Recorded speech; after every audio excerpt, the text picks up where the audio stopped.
নমস্কার। পশ্চিমবঙ্গের দক্ষিণ চব্বিশ পরগনা জেলার সাগরদ্বীপে অনুষ্ঠিত গঙ্গাসাগর মেলা ভারতের অন্যতম বৃহত্তম এবং প্রাচীনতম তীর্থ উৎসব। প্রতি বছর মকর সংক্রান্তির পবিত্র তিথিতে দেশ বিদেশ থেকে লক্ষ লক্ষ পুণ্যার্থী এখানে গঙ্গা ও বঙ্গোপসাগরের মিলনস্থলে পুণ্য স্নান করতে আসে। মকর সংক্রান্তি ও পুণ্য স্নানের গুরুত্ব হলো, মকর সংক্রান্তি হলো সূর্যের ধনুরাশি থেকে মকর রাশিতে প্রবেশের দিন। হিন্দু শাস্ত্রমতে এই দিনটি অত্যন্ত শুভ। ভক্তদের বিশ্বাস, এই দিন গঙ্গাসাগরের সঙ্গমে স্নান করলে 100টি অশ্বমেধ যজ্ঞের সমান পুণ্য লাভ হয়।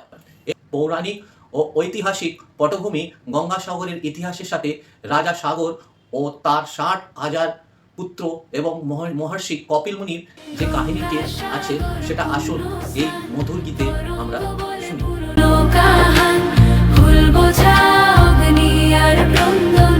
ফিরে পায় গঙ্গা জলে জীবন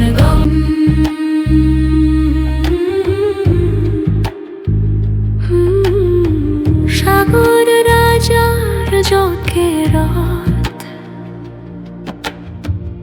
অশ্বমেধের সেই ঘোড়া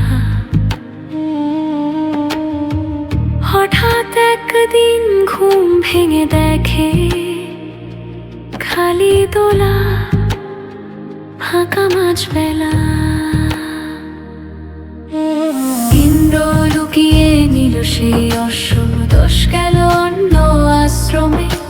কপিল মুনির ধনের ভেতরে ঝড় উঠল 60,000 মনে।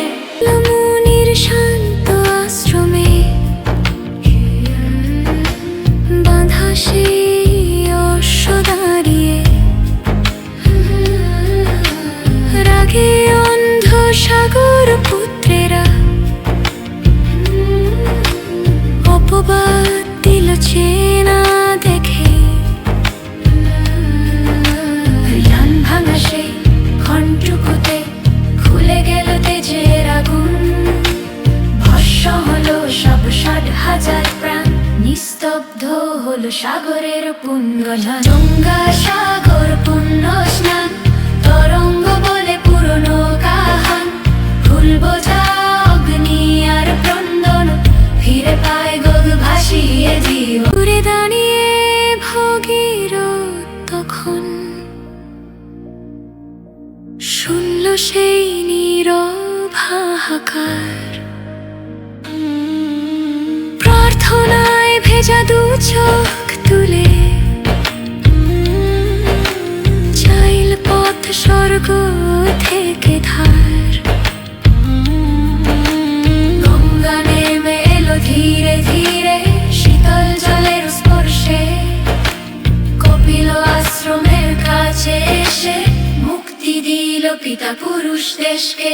গঙ্গা সাগর পুণ্য স্নান, তরঙ্গ বলে পুরনো কাহান। ফুল বোঝা অগ্নি আর ক্রন্দন, ফিরে পায় গঙ্গা জলে জীবন। আজ ভোরে সাগরের তীরে ডুব দে কত চেনা প্রাণ। ফুল আর ক্রোধ ভাসিয়ে দিয়ে চেয়ে থাকে সত্যির গান।